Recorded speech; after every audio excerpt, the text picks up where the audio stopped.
الله الرحمن الرحيم الحمد لله رب العالمين الصلاة والسلام على أشرف الأنبياء والمرسلين سيدنا ونبينا ومولانا أبي القاسم محمد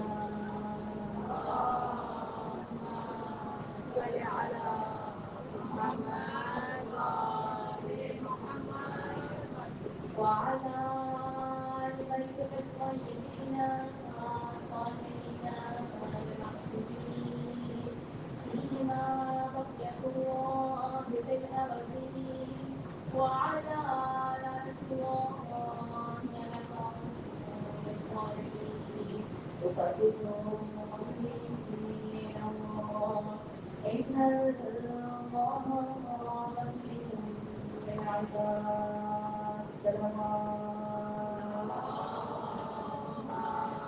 صل على محمد وآل محمد أما بعد فقد قال الله تعالى في قرآن المجيد بسم الله الرحمن الرحيم إنما يريد الله ليذهب عنكم الرجس أهل البيت ويطهركم تطهيرا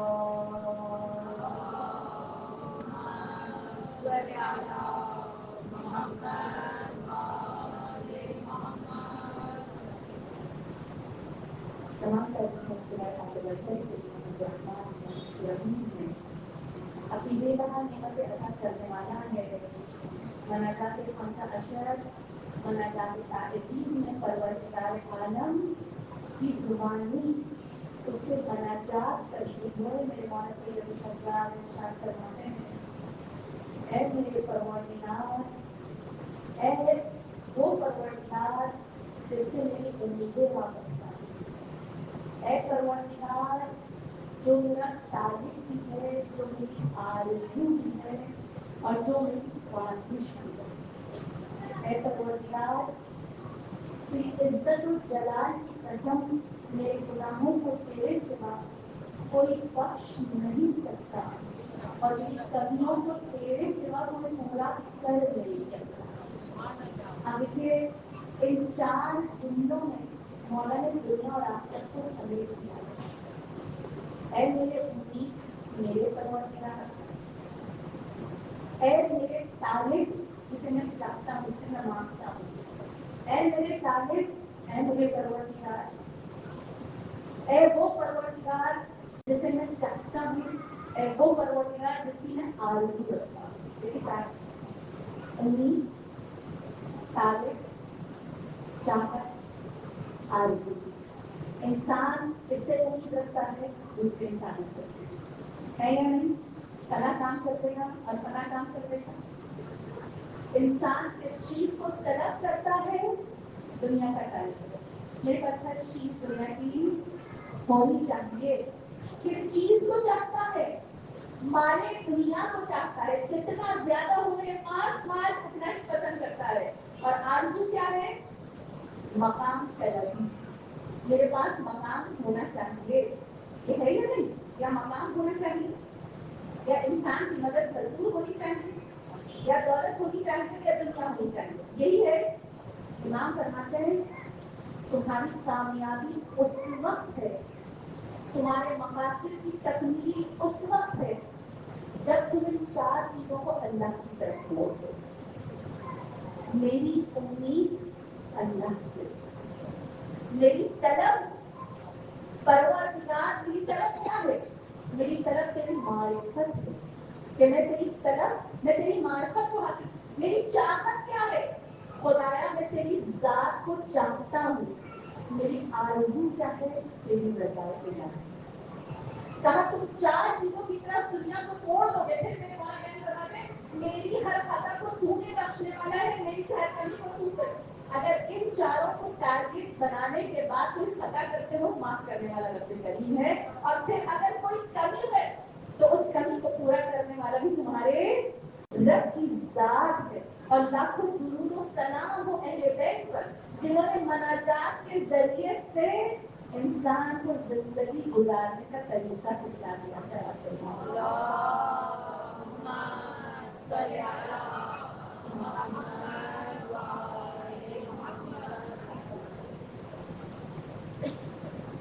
شکر ہے اللہ کا جس نے زندگی کی کتاب پر ایک نیا سال شروع ہونے پر اس کے پہلے ورق پر یا حسین لکھ دیا. ابھی کے سال کا پہلا ورق ہے آج سال کا پہلا ورق ہے. کریم ہے وہ خدا جس نے ہمارے سال کے ہر ابتدائی صفحے پر یا حسین کو لکھوا دیا. 14ویں صدی کا کون سا سال؟ 1447. 14ویں صدی کا 47واں سال. اور عالم تیرا انسان کہ ایک صفحہ اور یا حسین لکھا ہوا پایا ہے.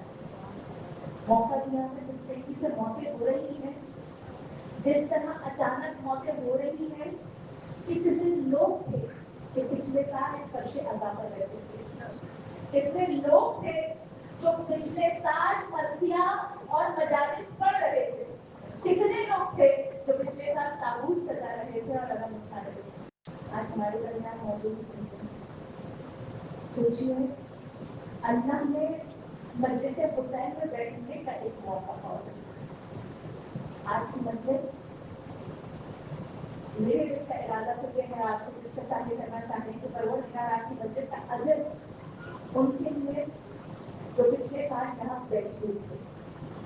آج کی مجلس کا اجر ان کے لیے جو پچھلے سال مرثیہ نوحہ پڑھ رہے تھے لیکن آج ہم نے نہیں کیا. ان تمام کے لیے وہ علم سجا رہے تھے، تابوت اٹھا رہے تھے.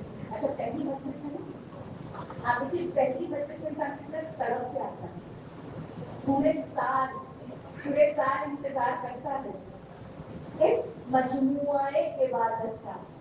اچھا آپ دیکھیے پہلی مجلس کی تڑپ اور ذائقہ لی، جیسے پہلی دفعہ کربلا جانے کا مزہ اور ذائقہ لی. آپ دیکھیے تو پہلی دفعہ جاتا ہے خاص طور پر علماء کو اگر پتہ چل رہا ہے پہلی زیارت ہے وہ خاص طور پہ کہتے ہیں التماس سے دعا. کیوں؟ پہلی زیارت پہلی مجلس بات بھی کچھ اور ہوتی ہے.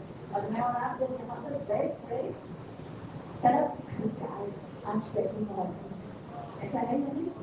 آپ دیکھیے مجلس حسین مجموعہ عبادت. میں اور آپ اپنے گھر سے چلے عبادت سے، میں اور آپ یہاں پر بیٹھ گئے عبادت. اچھا کیسی عبادت؟ کامل زیادہ کی روایت 2 روایتوں کو مٹانے کی. پہلی روایت کہاں مجلس حسین میں بیٹھنا، مجلس حسین میں پروسہ دینا.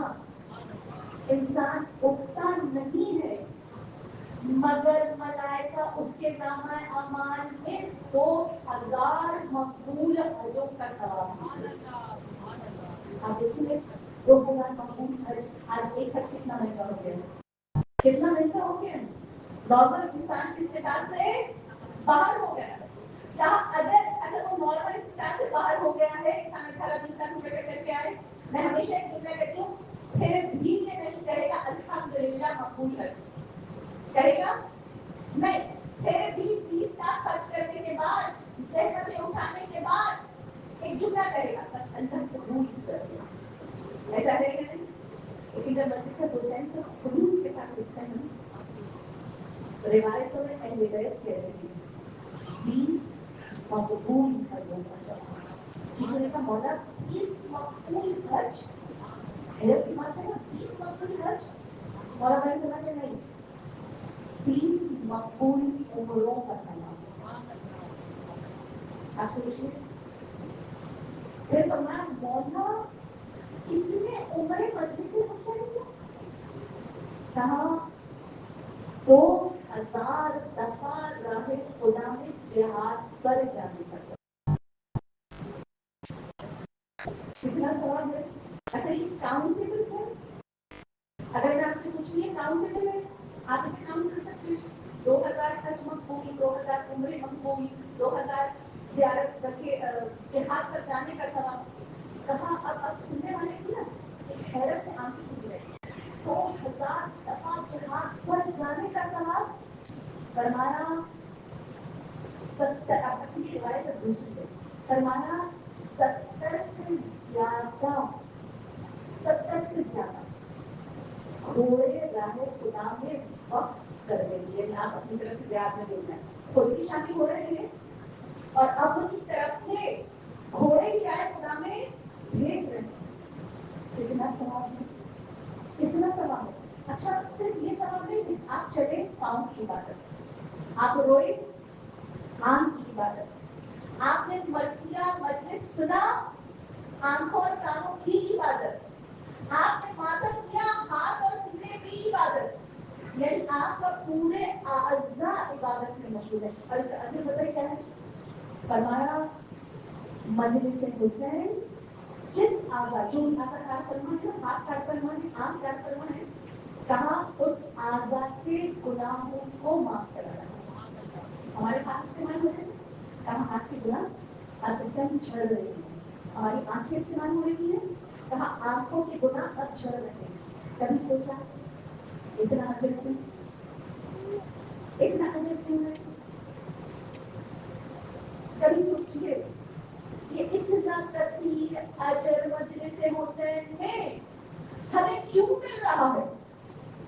اب دیکھیے ہمارا طرف کے آتے ہیں نا مجلس حسین میں, مجلس حسین میں بیٹھتے دل چل جاتا ہے. اب دیکھیے مسائل سنتے ہیں دل میں سوزش ہوتی ہے.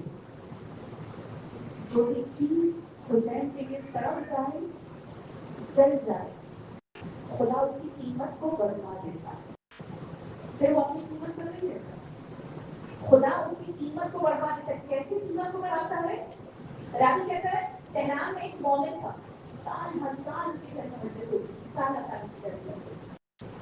کہاں اس نے مجلس کے لیے نا اعلیٰ ترین تعلیم خریدے تھے.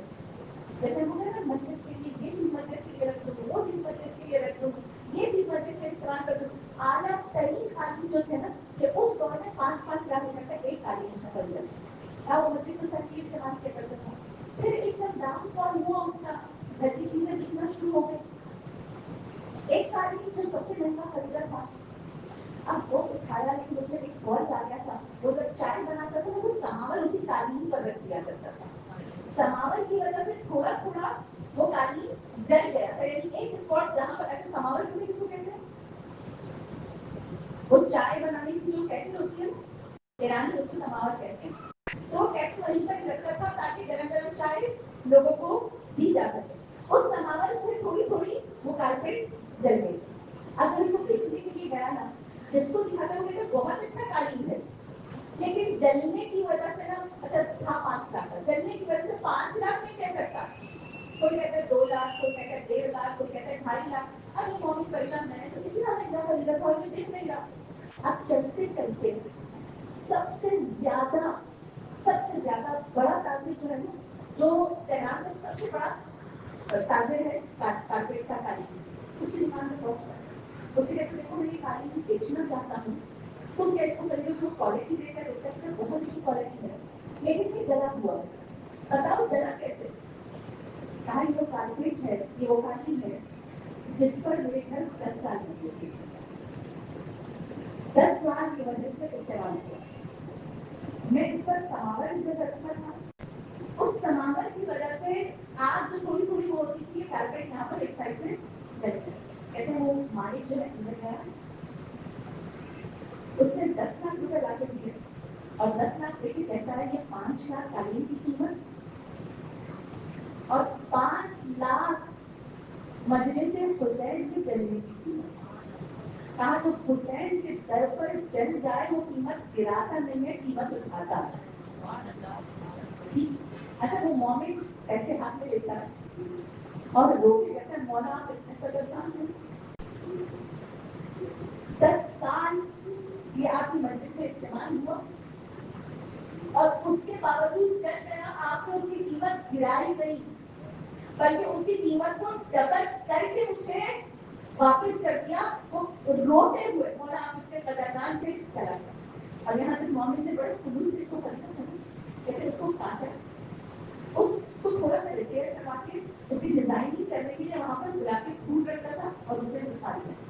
کہتے ایک دفعہ کچھ دوست آئے, ایسی اس کی طبیعت ٹھیک نہیں, اس نے اس جو گلاب کا دستہ وہاں پہ رکھا تھا, گلدستہ, اس نے اسے پھول اٹھایا اور چبایا.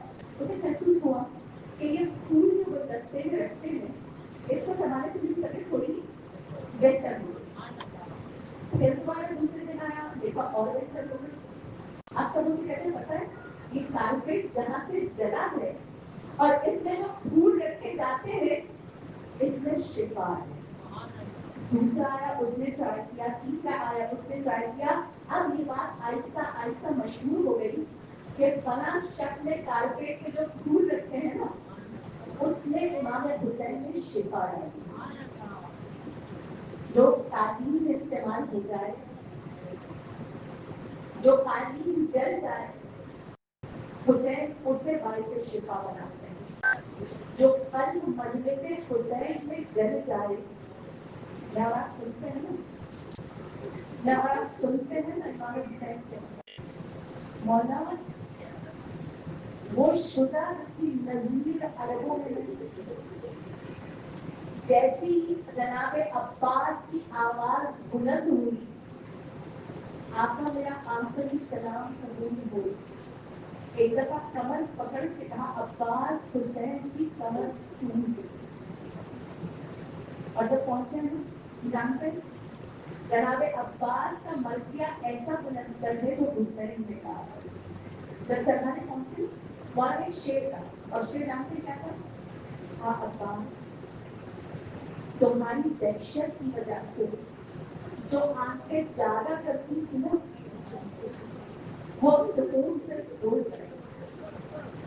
اور عباس تمہاری وجہ سے جو آنکھیں سکون سے سو جایا کرتی تھی نا وہ آنکھیں اب جاگا کریں گی. عباس جب شام غریبہ میں بی بی زینب کو ٹوٹا ہوا نیزہ لے کے پہرا دیتے ہوئے دیکھا نا, مولا حسین کا شیر یاد آ گیا. اور مدینے کو دیکھتے ہی بی بی ام کلثوم نے جو مرثیہ بلند کیا نا, اے نانا کے مدینہ ہمیں قبول نہ کرنا. جانتے کیا جملہ کہا جو شیر پہ امام حسین نے کہا تھا؟ فرمایا اے نانا کے مدینہ راتوں کو جاگنے کی وجہ سے نا ہماری آنکھیں اندھی ہو چکی ہیں. سلام جو مولا اس وقت جو ایک ننھا سا مجاہد آپ کے دستے مبارک پر ہے. جانتے کیا خاص بات ہے؟ یہ ایسا مجاہد ہے جس کی پوری شہادت امام حسین کے ہاتھوں پر ہے. اور میرے مولا اسے ہاتھوں پر بلند کر کے کہتے ہیں اے میرے شیعوں, میں نے اس وقت تمہیں بہت یاد کیا. ایک لمحے کے لیے سوچیے جب انسان پر مشکل وقت ہوتا ہے تو وہ اس کو یاد کرتا ہے جس سے بہت محبت کرتا ہے. آپ دیکھیے ہم خوشیوں میں اکثر لوگ اپنی ماں کو اگر نہیں ہے, کسی کا باپ نہیں ہے, وہ یاد کر کے رو رہے ہوتے ہیں. مولا حسین کربلا میں اس سخت ترین وقت پر جب ایک چھوٹا سا لاشا ہاتھوں پر ہے, مولا حسین اس لاشے کو بلند کر کے کہتے ہیں اے میری شیعوں, میں نے تمہیں بہت یاد کیا. ہم یہ رخصت لا کر کے کیا ہے تو کہتے سید سجاد میرے شیعوں سے کہنا جب ٹھنڈا پانی پیا. مولا آپ کی اس صدا کی قربان, مولا وہ جو آپ نے صدائے آخر دیتے ہوئے زلجرہ سے آئے دیکھے صداروں سب گرے ہیں پین سے, لیکن سب جب گرتے تھے نا ایک امید کے ساتھ گرتے تھے. مولا حسین ابھی آتے ہوں گے, مولا حسین میرے لاشے کو اٹھا لیں گے, مولا حسین مجھے خیموں پر لے جائیں گے, مولا حسین میرے لاشے کو پامالی سے بچا لیں گے. لیکن ایک ایسا ہے جب زین سے زمین پر آتا ہے کوئی ہے نہیں جسے آقا سناؤ, کوئی ہے نہیں جسے آقا فریاد کرے نہ بلائے. مولا جب زین سے زمین پر آئے ہوں گے کیسی بے بسی کا عالم ہوگا. جن کہتا ہے سیدہ کہتی ہوگی آپ حسین کی گود میں آ جا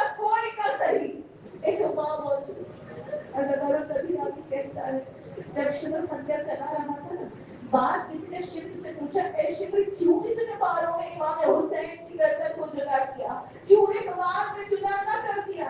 کہتے ہیں جیسے ہی میں خطر قریب کرتا تھا کسی بیوی کے رونے کی آواز آتی تھی، اے شبر میرے بچے کو جدا نہ کر، اے شبر میرے چکیا پیس۔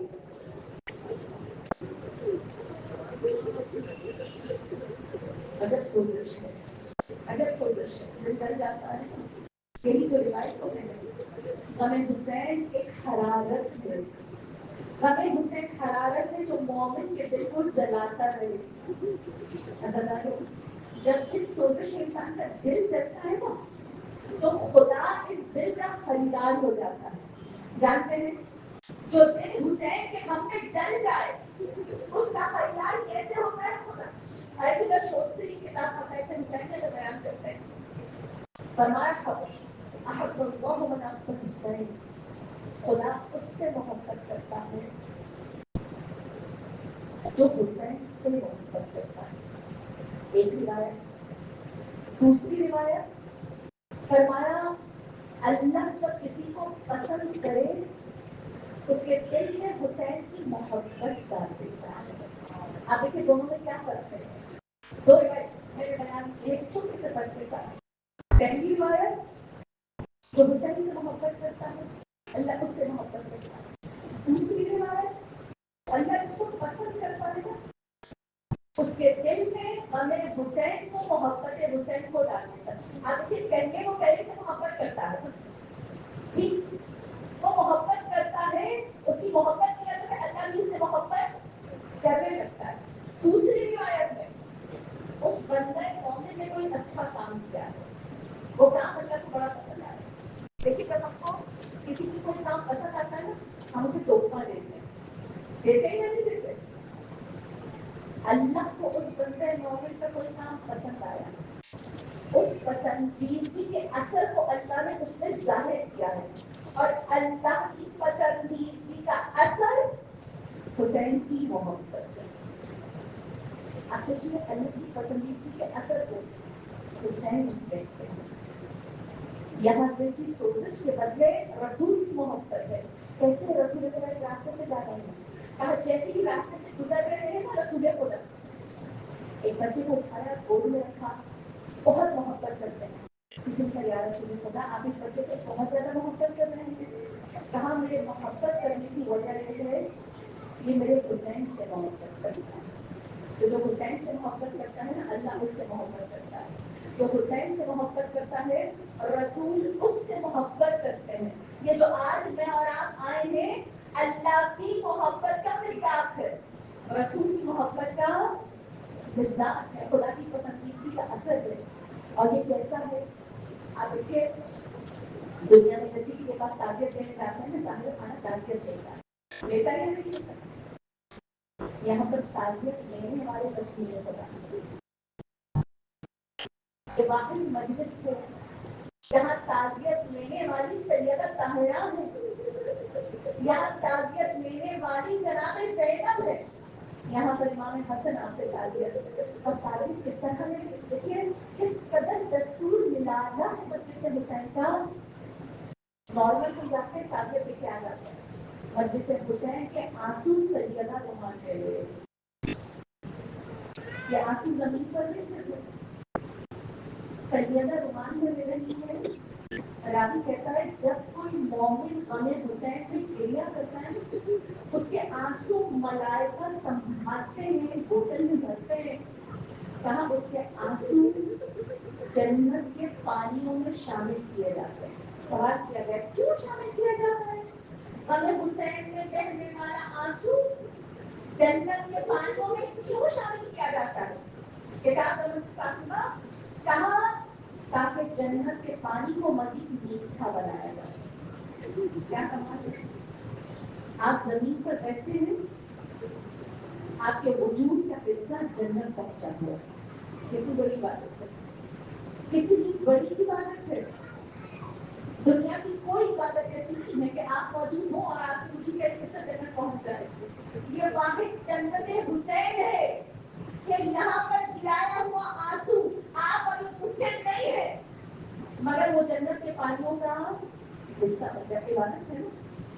آپ کے پوچھنے سے پہلے اللہ اسے جنت کا حصہ بنا دیتا ہے, جنت کے پانیوں کو میٹھا کر دیتا ہے. تو عبادت وضو کے ساتھ کی جاتی ہے. گزارش جب بھی اس عبادت کے لیے آئے وضو ہو کر آئے, تاکہ اس عبادت کا اجر زیادہ سے زیادہ پا سکیں, تاکہ قلب کی طہارت کو زیادہ سے زیادہ. آپ دیکھیے جتنا عبادت بن کے تصور بن کے یہاں پر بیٹھیں گے نا, اتنے قلب کی طہارت زیادہ ہوگی. کہا جب اس فرش عزا پر ملائکہ بیٹھتے ہیں, جانتے ہیں روایتوں میں کیا ہے, ملائکہ چہرے پر ہاتھ گرا کر بیٹھتے ہیں تاکہ دیکھنے والا ایک دوسرے کو دیکھ کے کہے تعزیت دینے آیا ہے. یہاں پر جب میں اور آپ آئیں تو ہمارے چہرے سے یہ محسوس ہو کہ میں اور آپ در حسین پر تعزیت دینے کے لیے آئے ہیں. میں اور آپ لباس کے لحاظ سے لگے کہ تعزیت دینے کے لیے آئے ہیں. درخواست ہے ماؤں سے کہ جب بھی مجلس حسین میں آئے سادے لباس میں بچیوں کو لے کر آئے, تاکہ ان کو اندازہ ہو کہ مجلس حسین یہاں لباس کی جدت کا نام نہیں ہے, مجلس حسین سادگی سے غم حسین منانے کا نام ہے, تاکہ سیدہ دیکھ کے کہے میرے حسین کا عزادار آیا. وہ سادے لباس کے ساتھ, وہ سادے چہرے کے ساتھ جب در حسین پر بیٹھے. شروع کہاں سے کرنا ہے؟ مجلس طہارت کا نام ہے, پاک و پاکیزگی کا نام ہے.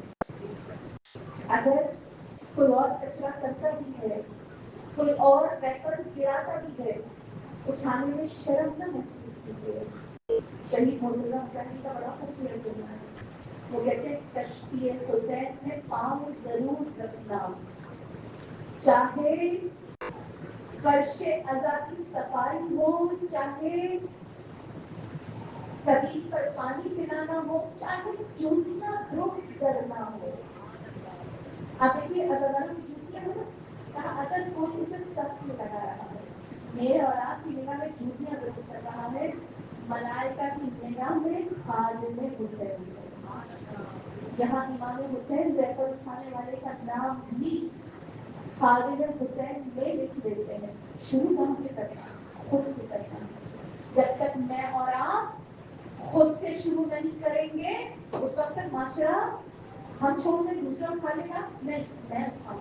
مجھے امام حسین کی لسٹ میں, خادموں کی لسٹ میں اپنا نام لکھوانا ہے. اچھا خود سے شروع, عورتوں کی مجلس ہے نا, عورتوں کی مجلس ہے. آپ دیکھیں نئی نسل آپ کے ہاتھ میں ہے, آنے والا عزادار آپ کے ہاتھ میں ہے, مرد کے ہاتھ میں نہیں ہے. اسی لحاظ سے میں نے اس سال مجلس کا جو موضوع رکھا, میری مجالس کا موضوع آپ کے ساتھ دوبارہ دن رہے گا, وہ ہے الہی شریعت میں خواتین کا مقام اور الہی شریعت میں خواتین کا مقام اور رسائی کے ذرائع. کیا مطلب؟ اب دیکھیے الہی شریعت میں نے نہیں رکھا اسلام میں خواتین کا مقام, کیونکہ الہی شریعت آدم سے خاتم تک ایک ہے. اللہ عورت کو کس نگاہ میں دیکھتا ہے, آج معاشرہ اسے کیا ظاہر کر رہا ہے, اور اللہ نے اسے کیا مقام و منزلت دے رکھی ہے. الہی شریعت میں عورت کا مقام کیا ہے, اور رسائی کے ذرائع سے کیا مراد. آپ کی زندگی کا مقصد کیا ہے؟ اگر میں آپ سے پوچھوں اللہ نے آپ کو کیوں پیدا کیا, اگر میں آپ سے سوال کروں اللہ نے آپ کو کیوں پیدا کیا, آپ کیا جواب دیں گے؟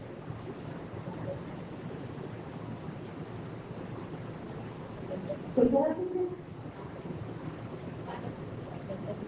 ایک جواب آیا عبادت کے لیے, اور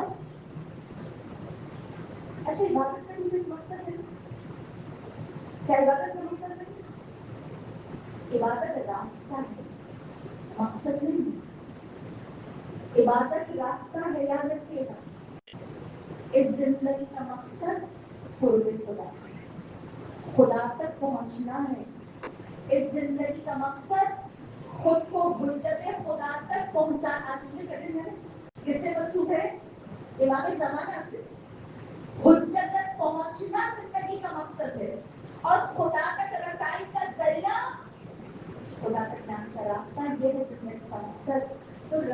ذرائع آپ دیکھیے ان خواتین کا تذکرہ جو اللہ تک پہنچی, ان خواتین کا تذکرہ جو امامت تک پہنچی. کیا خاص بات تھی ان عورتوں میں؟ وہ کون سی چیزیں تھیں جنہوں نے ان کو امامت تک, وہ کون سی چیزیں تھیں جنہوں نے انہیں خدا تک پہنچا دیا؟ وہ خصلتیں, وہ خوبیاں کیا تھی تاکہ ہم انہیں اپنا کے اپنے زمانے کے امام کا قرب حاصل کر سکیں. اچھا شروع میں نے سوچا کہ وومن امپاورمنٹ کو دیا جائے, یعنی عورتوں کو بااختیار بنانا. ٹھیک, اچھا اسی سے جو کانسیپٹ خواتین کے متعلق آج بتائے جا رہے ہیں نا, ان کی تصحیح کروانا ہے مقصد مجلس کا. خواتین کا موضوع اٹھانا مجلس خواتین کی ہے. خواتین کا موضوع اٹھانا وجہ خواتین اس معاشرے کا اہم جز ہے. اچھا اہم جز ہے جملہ ٹھیک ہے, آپ بتائیے آپ سے پوچھ رہی ہوں, یہ جو جملہ میں نے کہا خواتین معاشرے کا اہم جز ہے, کیا یہ جملہ ٹھیک ہے؟ اچھا نارمل تو یہی کہا جاتا ہے کہ خواتین معاشرے کا اہم جز ہے, لیکن میں کہتی ہوں یہ جملہ درست نہیں ہے. کیوں؟ خواتین جز نہیں ہے, بنیاد ہے. خواتین جز نہیں ہے, خواتین معاشرے کا مرکز ہے. اگر یہ مرکز درست ہو گیا, معاشرے کو عرفانی معاشرہ بننے سے کوئی نہیں روک سکتا. اگر یہ درست ہو گیا, معاشرے کو الہی معاشرہ بننے سے کوئی بھی. اچھا اگلے سال پچھلے سال اسی جمعہ سے میں نے جملہ کہا. جملہ کیا تھا؟ مالک ایسٹر کا جنازہ پڑا ہوا ہے, امیر المومنین نے جملہ کہا تھا کوئی ہے, کوئی عورت ایسی ہے جو مالک ایسٹر کو پیدا کر سکے. اچھا جنازہ تو مرد کا ہے, میں سوال کروں گی مولا جنازہ تو مرد کا ہے. ٹھیک, مالک ایسٹر مرد ہے, آپ مالک ایسٹر کی تعریف کر رہے ہیں, تو کہیے کوئی ہے جو مالک ایسٹر بن سکے؟ مولا کیوں فرما رہے ہیں کوئی ہے جو مالک ایسٹر کو دوبارہ پیدا کر سکے؟ کوئی ہے ایسی عورت؟ کیونکہ مالک اشتر خود نہیں بنتا, مالک اشتر عورت بناتی ہے. تبھی ایک آیت کا سننا بڑا خوبصورت جملہ ہے, جملے کو غور سے سنیے گا. فرمایا جیسے قرآن انسان ساز ہے, عورت مثل قرآن انسان ساز ہے. یعنی قرآن انسان کو بناتا ہے, قرآن انسان کی ہدایت کرتا ہے, اس کی تربیت کرتا ہے. کہا ویسے ہی اللہ نے نسلوں کو عورت کی گود میں دے کے اس کو بھی ہدایت کا سامان بنایا. عورت مثل قرآن ہے, کیونکہ جیسے قرآن تربیت کرتا ہے, انسان بناتا ہے, کہا ایسی عورت تربیت کر کے انسان کو بناتی ہے. اچھا جو میں نے موضوع پہلے سوچا تھا کہ عورت وومن امپاورمنٹ, عورت کو کیا بنانا, عورت کو خود مختار بنانا. پھر میں نے سوچا عورت کو خود مختار بنانا کیا مطلب؟ عورت خود مختار ہے. عورت کو بااختیار بنانا کیا مطلب؟ عورت بااختیار ہے. اگر عورت سمجھے اللہ نے اس کے اندر اتنی طاقت رکھی ہے, اتنی طاقت رکھی ہے جو کائنات میں کسی اور کے اندر, وہ طاقت مردوں میں نہیں ہے, وہ طاقت مردوں میں نہیں ہے. اگر ہوتی تو مولا کہتے مرد بنے مالک اشتر, عورت بنائے مالک اشتر, عورت پیدا کرے. یہ عورتوں کی طاقت ہے کہ آئمہ تعلیم مردوں سے زیادہ عورت پر بھروسہ کیے ہوئے ہیں. یہاں پر فرمایا امام خمینی کا ایک جملہ, اگر مرد کبھی معراج پر دیکھو نا, مرد کسی مرد کو دیکھو وہ عروج پر پہنچا ہوا ہے, دیکھو وہ کس کے دامن سے نکلا ہے. مرد کا عروج عورت کے دامن سے ہوتا ہے.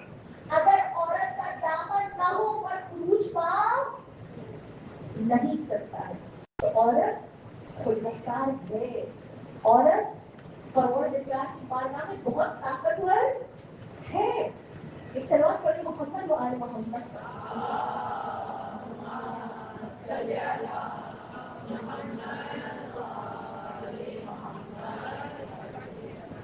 بس صرف اس کو بتانا ہے تاکہ وہ اپنے مقام کو پہچان لے کہ اللہ اس کو کس نگاہ سے دیکھتا ہے.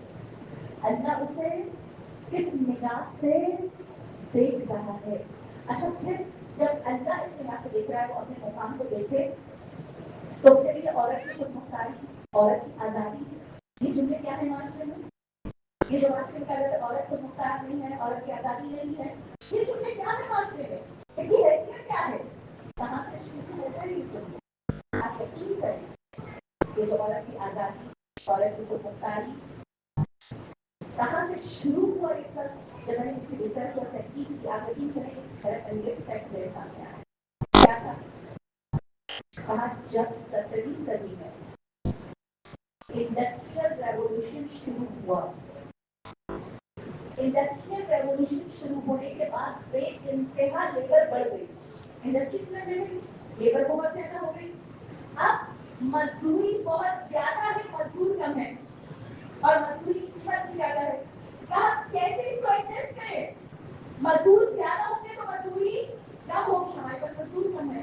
کہا اس کا سب سے بہترین طریقہ یہ ہے مرد تو کام کر رہے ہیں, عورت کو بھی نکالو, عورت کو نکالو. کہا کیسے نکالے عورت کو؟ مرد اعتراض کریں گے, خود عورتیں کہیں گی گھر کا کام بھی کریں اور باہر کا کام بھی کریں, ڈبل ڈبل کام کریں, عورتیں راضی نہیں ہوں گی. کہا نفسیاتی طریقے سے نکالو, یہ کہہ کے نہ نکالو کہ تمہیں کام کرنا ہے, یہ کہہ کے نہ نکالو ہمیں مزدوروں کی ضرورت ہے, یہ کہہ کے نکالو تم کو خود مختار بنانا ہے, یہ کہہ کے نکالو تم کو آزادی دلوانا ہے, تم قید میں ہو, تم کو آزاد کرنا ہے. آگے دیکھیے پروردگار نے کیا مقام و منزلت عورت کو دے رکھی ہے. پروردگار نے کائنات کو بنایا عورت کے لیے. انشاءاللہ جو ابھی مدارس کا بیان کروں گے سوال پڑھ لیجیے محمد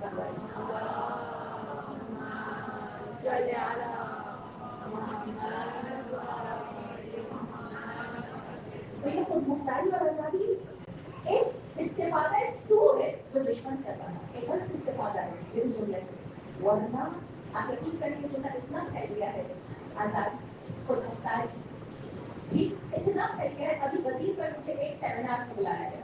آپ جانتے ہیں سیمینار میں جب مجھے بلایا گیا اور جب مجھے اسٹیج پر بلایا گیا تو میں موضوع دیکھ کے حیران رہی. جانتے ہیں موضوع کیا تھا؟ غدیر کا موقع ہے, اسی غدیر کے موقع کی بات بیان کر رہی ہوں. سب سامعین کو جو وہاں پر بولنے کا موضوع دیا گیا عورت آزاد ہے یا نہیں. غدیر کا موقع ہے, دینداروں کی محفل ہے, تمام مذہبی اسکالرس کو بلایا ہوا ہے, اور موضوع کیا ہے؟ عورت آج کے دور میں آزاد ہے یا نہیں. آپ جانتے ہیں میرے رئیس بیٹھ کیا تھا؟ میں کا معذرت کے ساتھ اس موضوع پر کوئی آپ ہی کہہ رہا ہے کہ عورت آزاد ہے, کوئی آپ ہی کہہ رہا ہے کہ عورت آزاد نہیں ہے. مجھے دونوں سے اختلاف ہے, یہ موضوع ہی غلط ہے. عورت کی آزادی سے کیا مراد ہے؟ آج عورت کی آزادی پھر مرد کی آزادی کہاں گئی؟ عورت کی خود مختاری اگر شادی سے پہلے ہم دیکھیں تو باپ ولی ہے, شادی کے بعد شوہر ولی ہے. ٹھیک, اب مرد پر کون کون حکمرانی کر رہا ہے؟ ماں, باپ, بیوی, بیٹی, کتنے عناصر ہیں؟ اگر عورت پر ایک شوہر کو رکھا, مرد پر کتنے عناصر ہیں؟ سب کو چھوڑ دیجیے. معاشرے میں بلند تر حیثیت نبی کی ہے. کیا نبی آزاد ہے؟ ہم امامت کے انڈر میں, امامت نبوت کے انڈر میں, نبوت خدا کے انڈر میں. کیا نبوت آزاد ہے؟ نبوت ہی آزاد نہیں ہے, بلکہ ہمارے لیے جو کام نارمل ہے نا نبی پر واجب ہے. مثلاً آپ کرتے والا دیکھیے کیا ہے, وہ کام ہم کر رہے ہیں ہمیں سزا نہیں ملے گی. نبی کر رہے ہیں تو نبی آزاد ہے؟ نبی بھی آزاد نہیں ہے. کائنات میں فقط ایک وجود خود مختار ہے, کائنات میں فقط ایک وجود ہے جو آزاد ہے. نبی کو ہم کہتے ہیں خدایا تو قادر ہے, کیونکہ تیری آزادی قادر مطلق ہے. واحد خدا خود مختار ہے, ورنہ ہر بندہ قادر ہے. تو یہ آزادی کا جملہ, خود مختاری کا جملہ درست ہوا یا نہ درست ہوا, آپ بتائیے. اصل جملہ کیا ہے؟ مقام عورت کیا ہے؟ وہ اس مقام پر ہے یا مقام پر نہیں ہے؟ انشاءاللہ اس موضوع کو ہم آگے ڈسکس کرتے رہیں گے. سوال پڑھیں محمد وائے.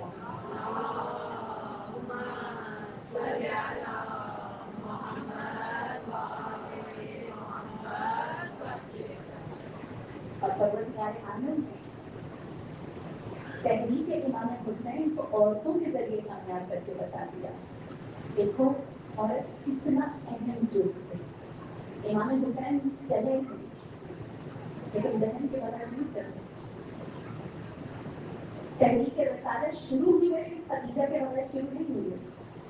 خدیجہ رقم کے ساتھ تحریک امامت شروع ہوئی ہے مگر امام حسین کی زینب کے بغیر تحریک انسانیت شروع ہوئی ہے. آدم کے ساتھ حوا کہاں کہاں اور رکھتے. اللہ نے عورت کے بغیر کچھ رکھا ہی نہیں ہے. اتنا اہم جز ہے. اللہ نے بنائی مجھے اور آپ کو خدا نے یہاں دکھایا. کتنی بڑی بات ہے. پھر امام سجاد کا جملہ چاہنے والوں سے امید نہیں ہے, چاہنے والیوں سے امید ہے. آئینہ کس طرح سے دیکھ رہے ہیں, کیسے دیکھ رہے ہیں, اور ایسا نگرانی جملے کا دیکھ رہے ہیں. امام زمانہ میرے اور آپ کے وجود کے منتظر ہیں. جب تک عورت متحرک نہیں ہوگی اس وقت تک معاشرہ تبدیل نہیں ہوگا. تو آج کی مجلس سے خواتین پر رکھنے کا خاص تاکہ خواتین خود کو وہ عوامل کو دیکھیں جو خدا رسول تک پہنچاتے ہیں. جیسے میں اور آپ در حسین تک پہنچے. جانتے ہیں اس در حسین کی اہمیت کیا ہے؟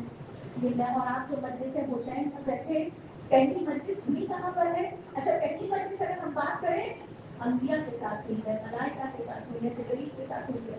لیکن جو مجلس کی پہلی فوج صورت تھی, جانتے کب شروع ہوئی؟ جانتے کب شروع ہوئی؟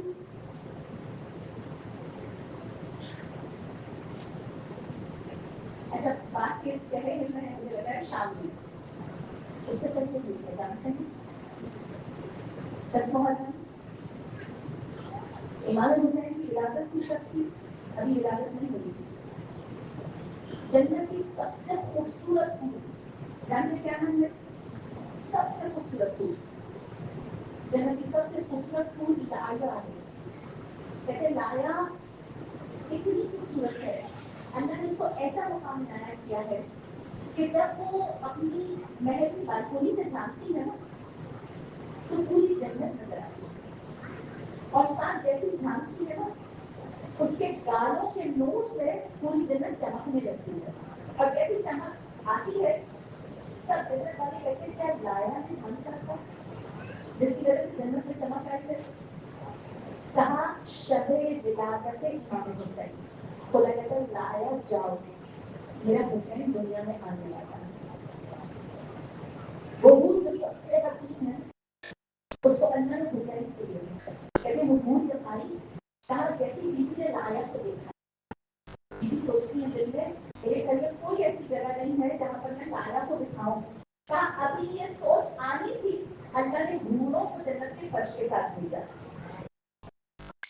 جس کی آمد پر سیدہ کا گھر جنت کے فراش سے بھر جائے اسے حسین ابن علی کہتے ہیں. کہاں حوروں نے کارپیٹ بچھائے جنت کے, لایا بیٹھی.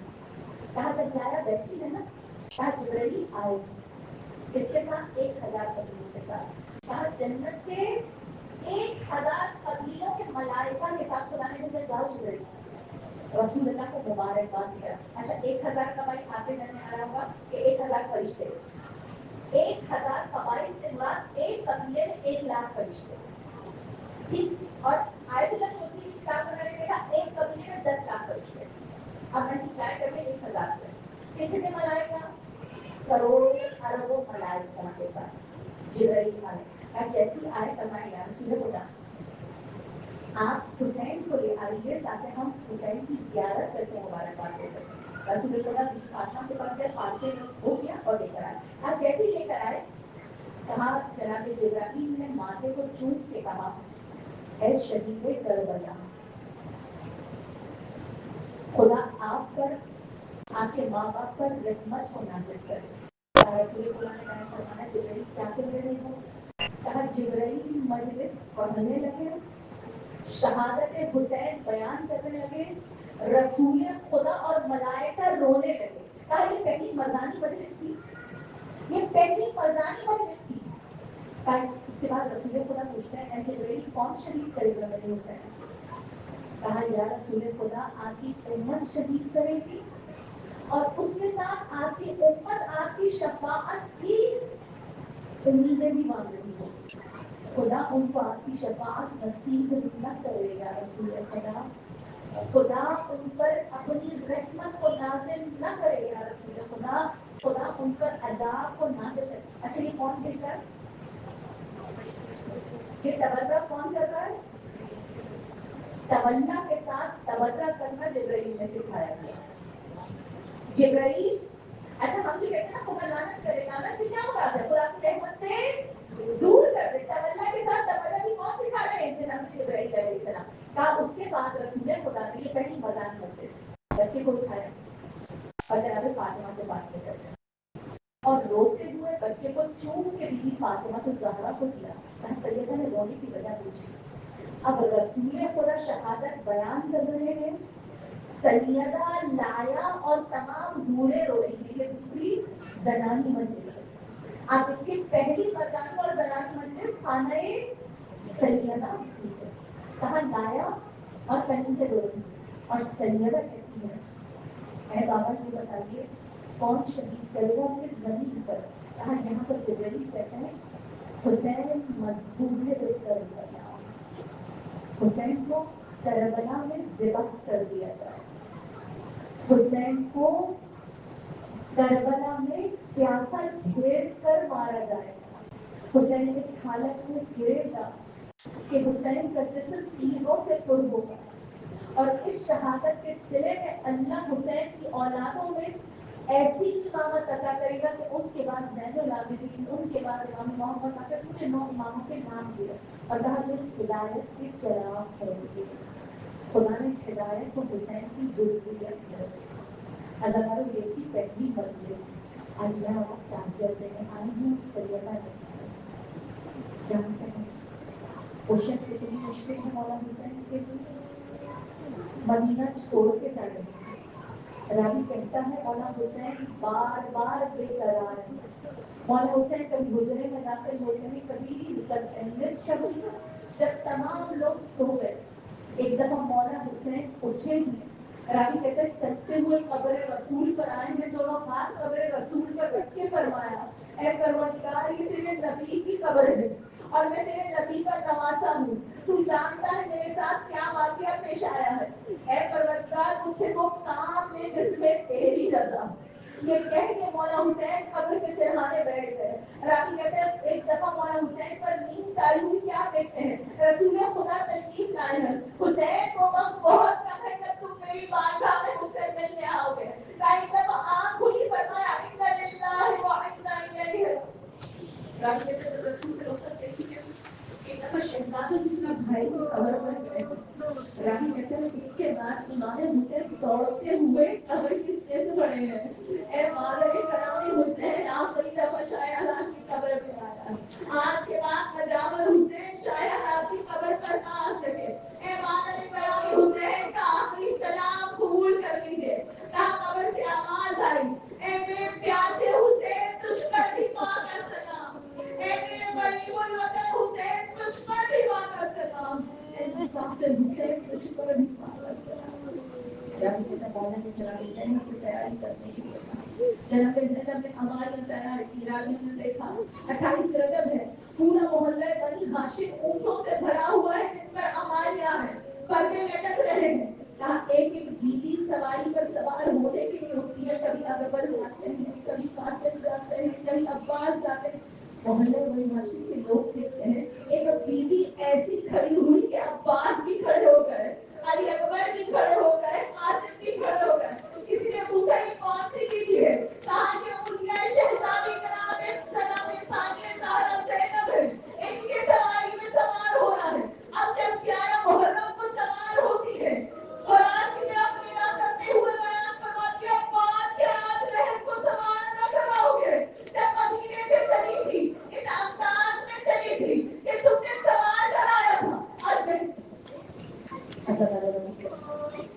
زبان بنی ہاشم مولا ہم کو اجازت دیجیے کہ جب محلہ بنی ہاشم سے خواتین گزرے ہم دونوں طرف سے حلقہ بنا کے جناب زینب کو رخصت کرنا چاہتے ہیں.